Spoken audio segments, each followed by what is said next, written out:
Welcome back to Create2Game, where we connect creators and gaming. I'm Moogli. Pokemon Worlds was this past weekend. Congratulations to all the winners and finalists of Pokemon Unite, Pokemon GO, TCG, and VGC divisions. During the closing ceremony, we got a few announcements. Pokemon Unite will introduce 3 new Pokemon. You can play as Armarouge as an attacker in September, Darkrai as a speedster in October, and Psyduck as a supporter in November. I've played a couple of Pokemon Unite games since I'm a mobile player. You guys know I like to play League. I don't know why, but I do. And watching the live competitions during Pokemon Worlds was so much fun. I love watching esports competitions in general because of all the hype around it. The announcers are hyped, the players are hyped. It is just a really cool, fun experience. And it made me really want to get into Pokemon Unite. I've only ever played a couple of games, but now I really want to get into it. Some more updates. Pokemon GO will introduce Morpeko into the game. Its unique charged attack will allow it to change forms from its full belly mode to its hangry mode during battle. We also got a teaser for the addition of Dynamax raids coming later this year. Pokemon TCG Pocket will also make its debut on October 30th, but you can pre-register now so that the game automatically downloads as soon as it's released, which I did. I'm kind of excited about this. I don't really play the trading card game, but you get a free pack every day that you log in, so I'm stoked for that. You can also get a chance to pull new immersive cards that are only available through the app, such as the Pikachu EX card that pulls you into the art to explore the landscape that's full of hidden Pokemon, which is really cool. They got creative with it. And I have to praise them for adding a unique element to the digital cards that you can't do, obviously, with the physical cards. So it's kind of going to be cool to see that aspect of it. During the closing ceremony, they also announced where the next 2 Pokemon World Championships will be. The 2025 championship will be in Anaheim, California from August 15th to the 17th, and the 2026 championships will be held in San Francisco from August 28th to August 30th, 2026. When I saw that the finals would be in California for the next 2 years, I immediately started logistically planning if I could go to one or both of these because I'm based in California. So we'll see. Maybe I'll go next year if I can get a hold of some tickets. And I want to hear if you guys are planning to go, if anybody's planning to travel out, try to get tickets. And also, if you watch this year's event, please, I want to hear what your favorite division is, so let me know in the comments or on social media. Also, a huge shout out to Lee Swag, who helped me write this segment, who is a huge Pokemon fan and my resident Pokemon expert. We will have him on the show very soon so he can talk all about Pokemon. Switching gears here, Twitch staff announced that it's raising prices for their tier 1 subs when you subscribe on mobile. So it's already more expensive to subscribe on mobile, or at least it was before Twitch raised the laptop and PC prices from $4.99 to $5.99, but now, starting October 1st, if you subscribe on mobile, prices will be $7.99 instead of $5.99. That sucks. The team at Twitch says that streamers will receive the same net pay per sub, I guess, earning more money per sub with the changes. But as a streamer myself, I do not like these changes whatsoever. See, when Turbo was introduced, I stepped back from Twitch for a while just because I thought it was kind of silly. We were getting so many ads, not getting the revenue for it. We already got less of a cut from the subscriptions than before, and I just don't think it's fair to be asking your viewers to pay even more. And for those of you who aren't really aware, Turbo is a monthly subscription for Twitch where you get ad-free viewing across the platform. However, that means that streamers you watch don't necessarily benefit from what you're paying. The money is going straight to Twitch.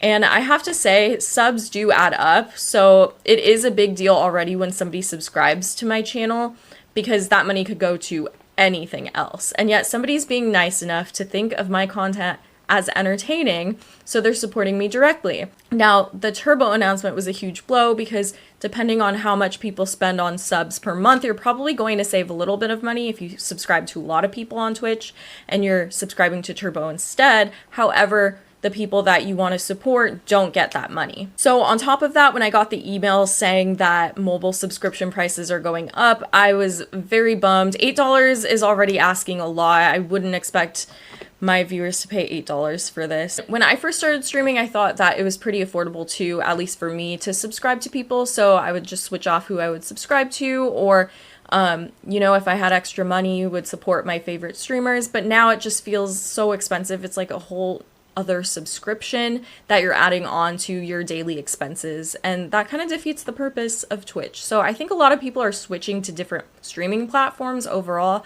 Let me know if you're a creator and you have other things that you're doing instead. I know a lot of people are moving to YouTube. Some people are still moving to Kick. Threads has gotten really popular, so I think people are using Threads to promote their YouTube channel. So let me know what you're doing, or if you're just like sticking to Twitch because you already have a good following. Okay, something a little more fun now. Recently, I've been playing That Time I Got Reincarnated as a Slime Isekai Chronicles.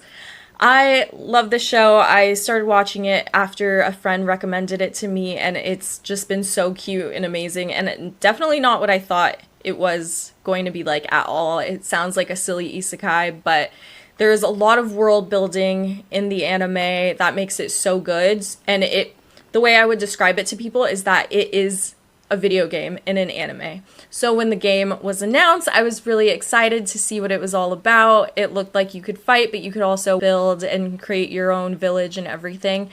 So I've played probably 3 or 4 hours so far, and I think overall it's a decent game. The combat isn't that difficult, which is a good thing for me because I'm not very combat heavy when it comes to gameplay. There's a story mode where the combat is a lot easier, but I'm playing on normal mode right now just to see if I was able to handle the difficulty level. It's pretty easy. I have YouTube videos up on my gameplay so far just because I took a break from streaming on Twitch. So you could see some of that there if you just want to get an idea of what the gameplay is like. And overall, I've been enjoying it. Most of the game is a side scroller where you choose your team and fight monsters, and you can also switch the characters during the fight depending on what moves you want to use, so that's fun. But overall on Steam, the game has a rating of 6 out of 10, and I feel like that's pretty accurate. I've seen mixed reviews overall, and I pretty much agree with most of them. Some people love it because they get to experience the story over again. It's cool. It has scenes that are either from the anime or very similar, and it has the same art from the anime, so it's fun just like reliving the story over again instead of just watching it. But on the other side, people are disappointed because 1, the price of the game, and 2, the repetitiveness of the game. So the game itself cost $49.99 for the base game and then $69.99 for the deluxe edition. I just got the base game. I really didn't want to spend $70 just from the preview itself, whatever info was out, because I got the game the day it dropped. I didn't want to commit. I didn't know if I would like it that much, so I didn't get the deluxe edition.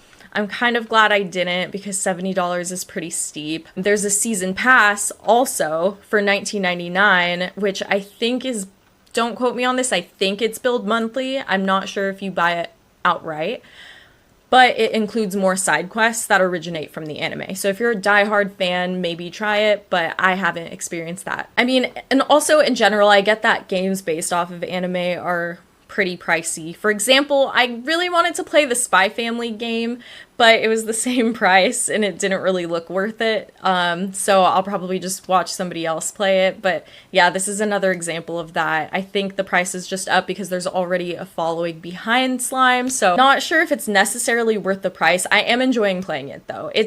To me, it's kind of like a cozy game, even though it's a fighting game. So that should kind of give you an idea of the combat style. It's more cute, it's more adorable because you get to see the characters and they look great. And the second issue that people are having is the game is kind of repetitive. So I agree. You go out on a quest, you fight. Once the battle's over, you return home, talk to the next person, fight, and there isn't much variety between the fighting.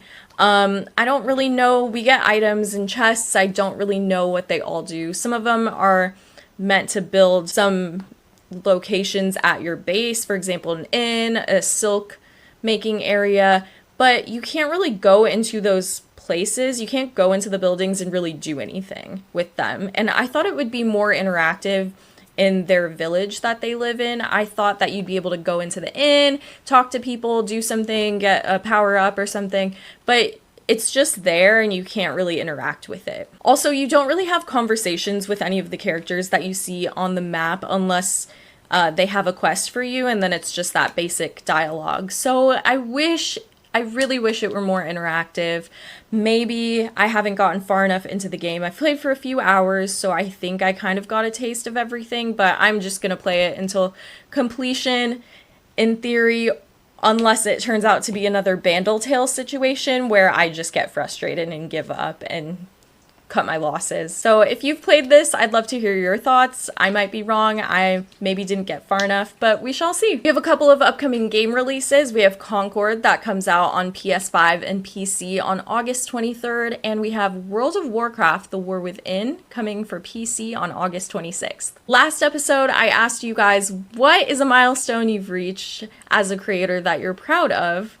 But I actually messed up the question on social media and I asked what your short-term and long-term goals as a creator are. So we're gonna go with that this week. Shout out to Aurora X Moth on Threads, who said their short-term goal is reaching 2K people on Threads to spread positivity and having at least 4 to 5 regular viewers on Twitch. I thought this was so wholesome. I went and followed them on Twitch at Aurora X Moth. That's Aurora, the letter X, Moth. Their long-term goal is to be able to make a living out of their passion and focus 100% on connecting with their community. That was awesome. Thank you so much for sharing. Now let's try this again for this week. What is a milestone you've reached as a creator that you're proud of? And I'll try not to mess it up. Let me know what you're proud of.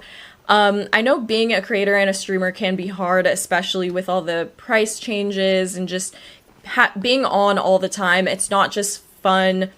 You're playing games that you would normally do when you're off camera. It's like you're putting on a show as well, and sometimes it makes playing the games not as fun, sometimes it makes it more fun. But it's the little small things that count and make it worth it. So let me know the milestones that you've reached. I'll share it on Twitter and Threads, maybe on Instagram if I remember. But that wraps it up.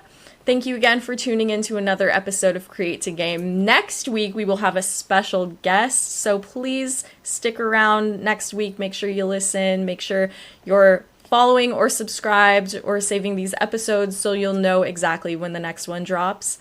You can find me on Valkence Social at Moogli and at all other social media platforms at MoogliGames. Thank you and see you next time.